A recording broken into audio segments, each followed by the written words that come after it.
देखिए, इसमें किसी को कोई संशय नहीं होना चाहिए कि हमने मंत्रिमंडल में यह निर्णय कर लिया है कि हम भारतवर्ष का जो सबसे ज़्यादा कठोर कानून होगा नकल के क्षेत्र में, परीक्षाओं में पर्चा लीक, नकल करवाना, पेन ड्राइव से नकल करवाना या जितने भी हथकंडे हो सकते हैं, पेपर सेट करना, और जो लोग उसमें संलिप्त पाए जाएंगे उसमें एक तो उनकी संपूर्ण जो संपत्ति होगी वो जब्त की जाएगी, और साथ ही साथ यह प्रावधान भी कर रहे हैं कि जो लोग भी जो अभ्यर्थी के नाते परीक्षा देने वाले हैं और उसमें पकड़े जाएंगे तो अगले 10 सालों तक वो किसी परीक्षा में भाग नहीं ले पाएंगे। इसके पीछे हेतु है कि लगातार चल रहा है, और जहाँ पर भी ऐसी खबरें आई हैं हमारी मंशा बिल्कुल स्पष्ट है, साफ है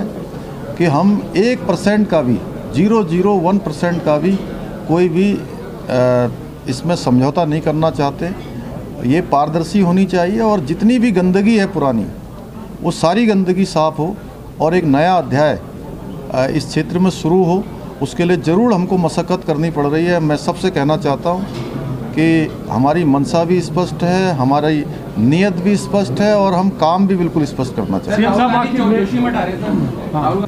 अभी आना जाना ये अलग विषय है, लेकिन सभी को इस समय एक तो उत्तराखंड के जोशीमठ की जो घटना है, जोशीमठ की घटना को लेकर पूरे उत्तराखंड के अंदर आने वाले लोग, देश भर के आने वाले लोग, उनमें कोई संदेह की स्थिति पैदा ना हो, ऐसा सभी जिम्मेदार लोगों को करना चाहिए कि जोशीमठ में मैं बार बार कह रहा हूँ कि 70% जो वहाँ का आम जनजीवन है वो सामान्य है। वहाँ की सब दुकानें खुली हुई हैं, सारे काम चल रहे हैं। 4 धाम यात्रा हमारी प्रारंभ होने वाली है, 4 धाम यात्रा की तैयारियों में लगे हुए हैं और सभी जानते हैं कि 4 धाम यात्रा, यात्रा सीजन और जो ये यात्रा काल आता है, उस यात्रा काल के कारण से हमारे उत्तराखंड को जहाँ लोगों का आतिथ्य करने का सौभाग्य प्राप्त होता है, वहीं आजीविका का भी एक बड़ा साधन है।